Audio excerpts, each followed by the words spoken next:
de la chair sont détruites. C'est aussi une résurrection sur les plans spirituels. Voilà. Mais retenez aussi que cet espace de 7 ans nous parle de même de la colombe. La colombe, quand Noé lâche la colombe pour la première fois, selon la Bible,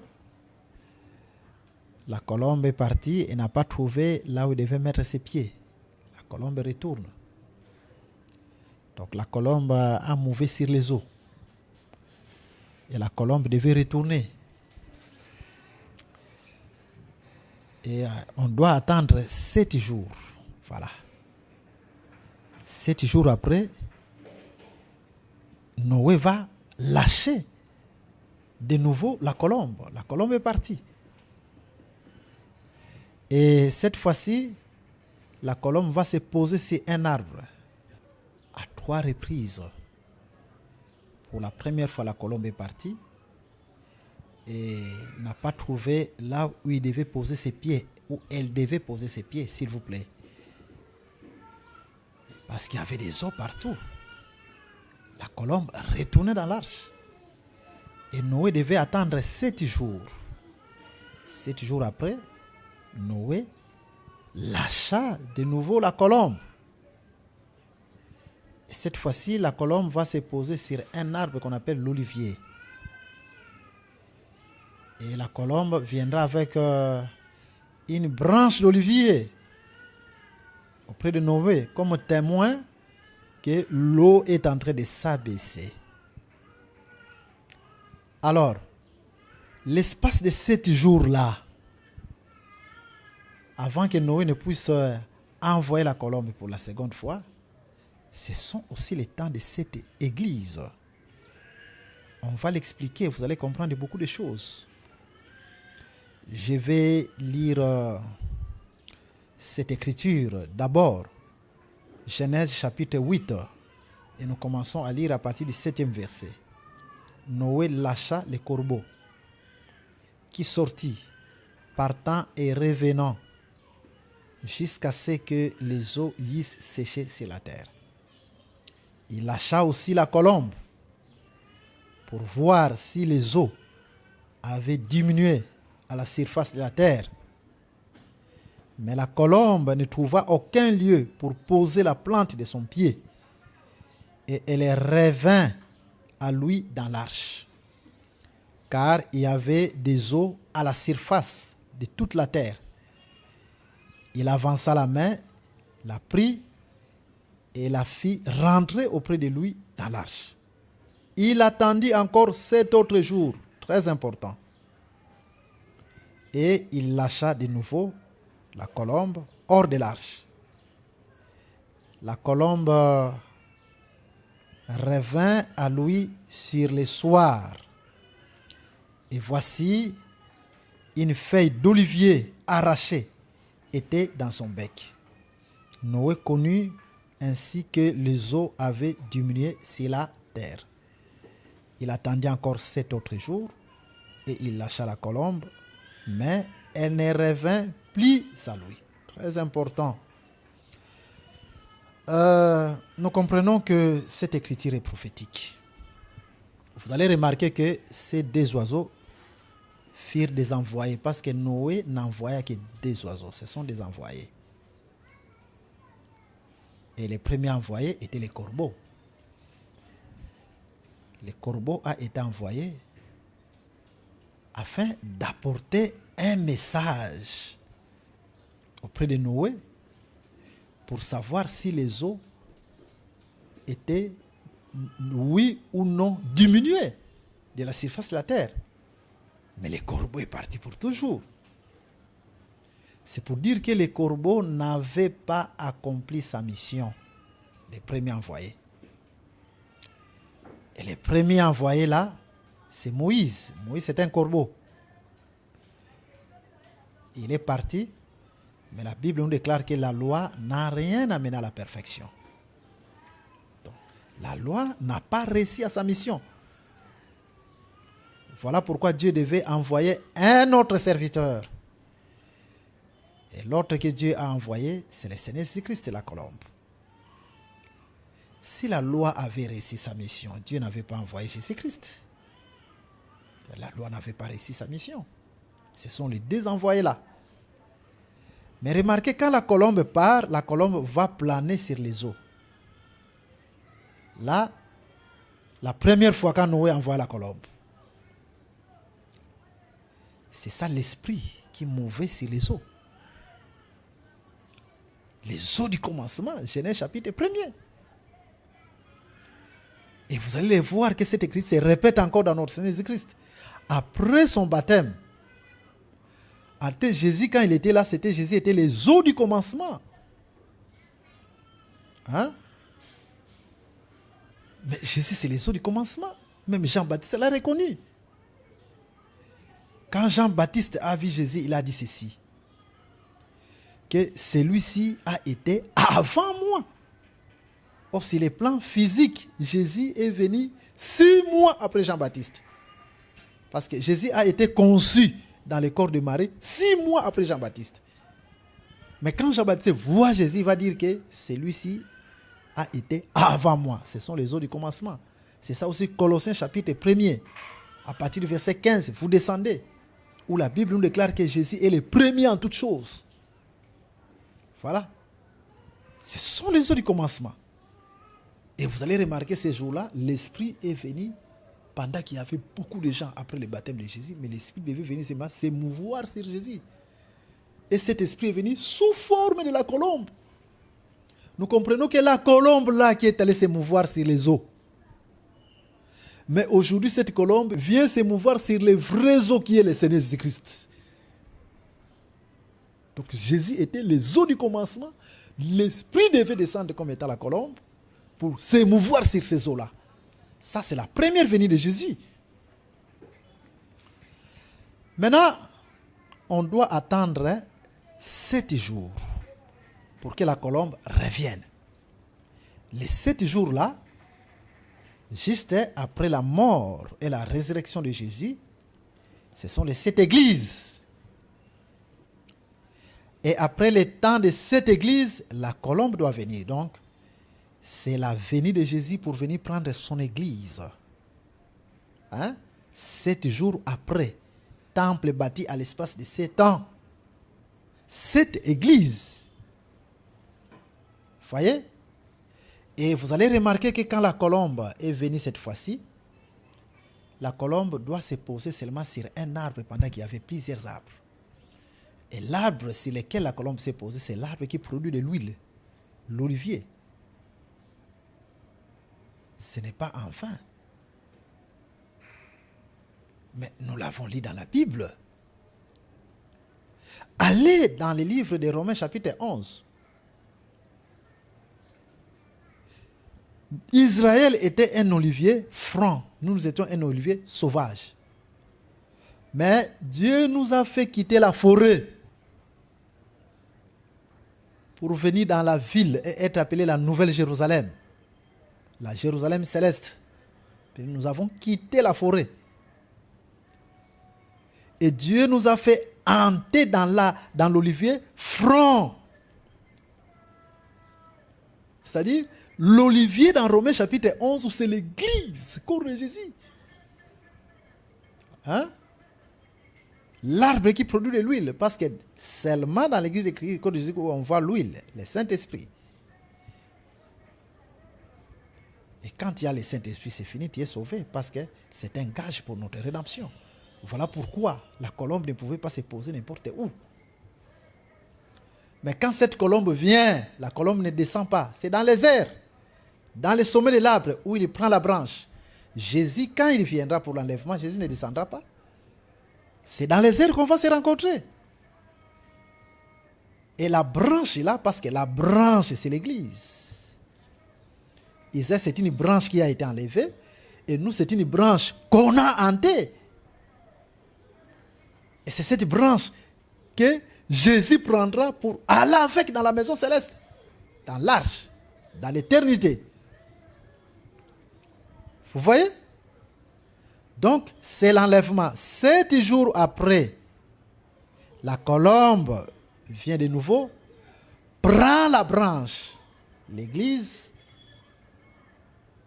et va avec la branche dans l'arche. C'est l'enlèvement dans l'éternité. Je pense que vous venez de comprendre. Donc, c'est la même chose. Mais remarquez, il y a encore un autre mystère. Après cela, on doit attendre encore 7 jours. Voilà pourquoi, après l'enlèvement de l'église, il faut compter encore 7 ans. On en parle chaque fois. Parce qu'une année dans la Bible est égale à un jour.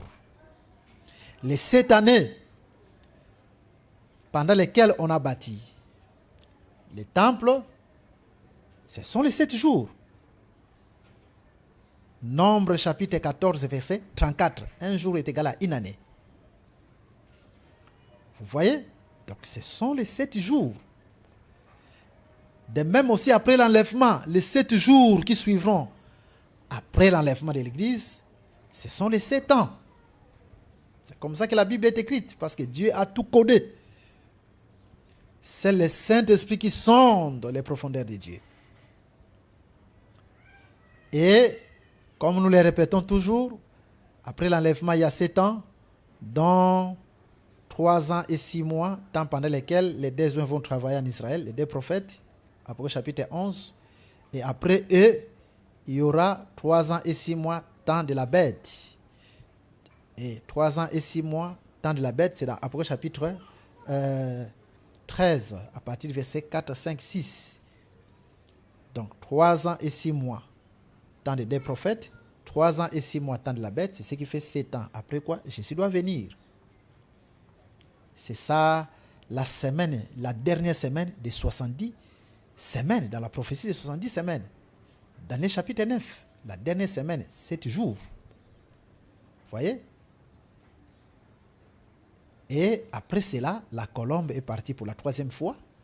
Mais cette fois-ci, quand la colombe est partie, elle est partie pour toujours. C'est ainsi que nous disons que, en réalité, Jésus doit venir 3 fois. La première fois, quand il est venu dans les corps humains, les eaux et l'esprit devaient venir se mouver sur lui.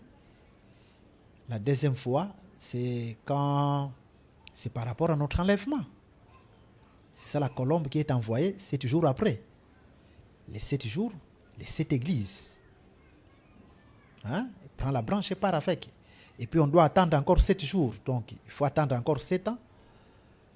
Après l'enlèvement, et Jésus retourne en Israël. C'est ça la seconde venue de Jésus en Israël. Et quand Jésus retournera, cette fois-là, c'est fini. C'est les règnes de 1000 ans. C'est fini. Après quoi, le jugement dernier et l'éternité. C'est la dernière fois que la colombe fut envoyée. Voilà. Je pense que vous avez compris aussi là-dessus.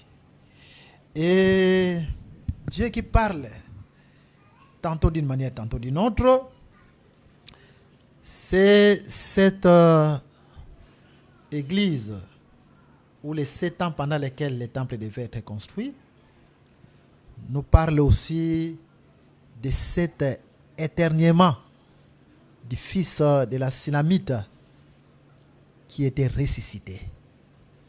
Je prends cette écriture. Je suis dans le livre de 2 Rois au chapitre 4.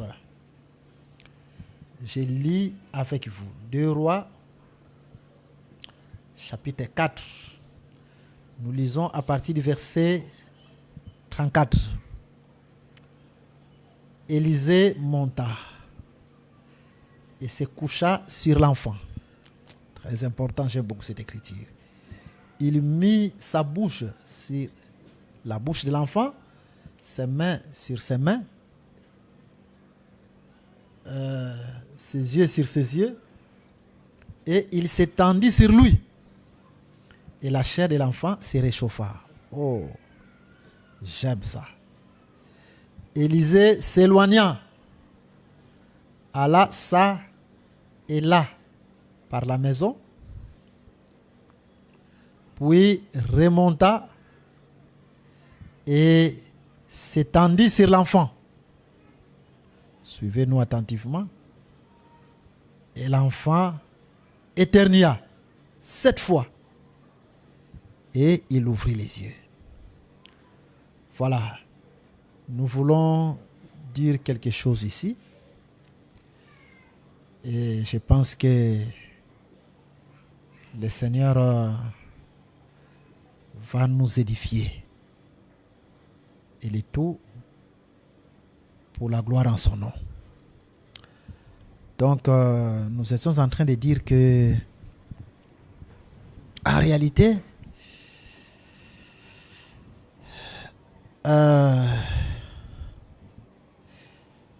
l'enfant dont la Bible nous parle ici, quand cet enfant est en train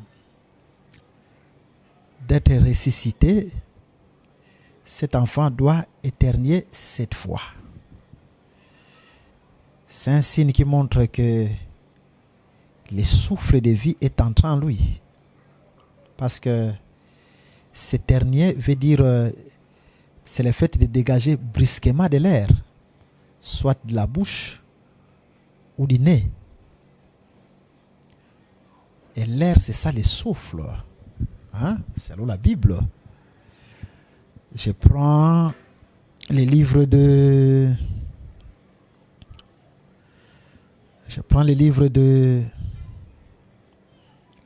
Genèse. Chapitre 2. Et nous voulons lire une écriture aussi importante, s'il vous plaît. Verset 7. L'Éternel Dieu forma l'homme de la poussière de la terre. Il souffla dans ses narines un souffle de vie. Et l'homme devint un être vivant. Voilà. Cette écriture veut dire que Dieu a commencé d'abord à former l'homme de la poussière. Former l'homme de la poussière, le verbe former veut dire donner la forme. Dieu a donné la forme à la poussière.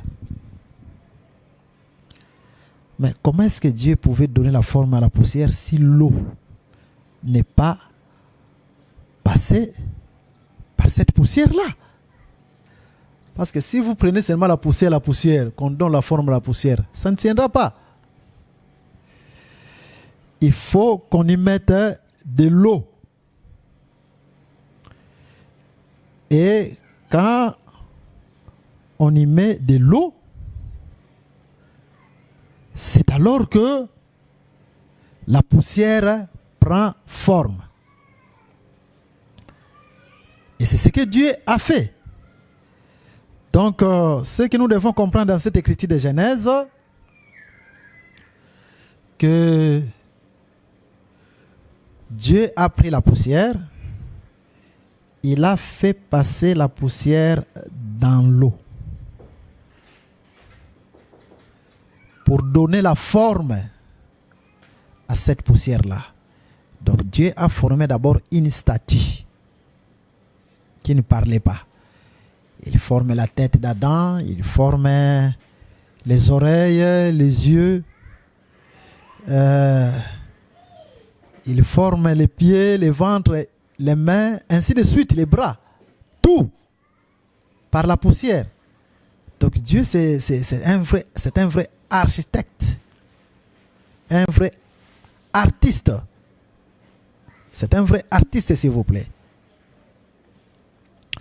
Et l'écriture qui le confirme, c'est dans le livre de Job au chapitre 38. Nous lisons à partir du verset 37, Job 38. Qui peut avec sagesse compter les nuages et verser les outres des cieux pour que la poussière se mette à ruisseler et que les mottes de terre se collent ensemble. Donc, pour que la poussière puisse se coller, il faut que l'eau passe par la poussière. C'est cette écriture qui le dit. Il y a d'abord la poussière et la nuée verse de l'eau dans la poussière. Maintenant, ça devient la pâte. Ce sont des mottes de terre. Et cette motte de terre doit se coller C'est ça Adam. Donc, pour que Dieu puisse coller Adam la poussière, il devait d'abord prendre de l'eau, selon Job, pour que cette poussière se colle. Et c'est cette écriture qui confirme l'écriture de Genèse chapitre 2 que Dieu avait formé une statue parce qu'il a soufflé dans les narines d'Adam. Relisons les versets. Relisons. Je prends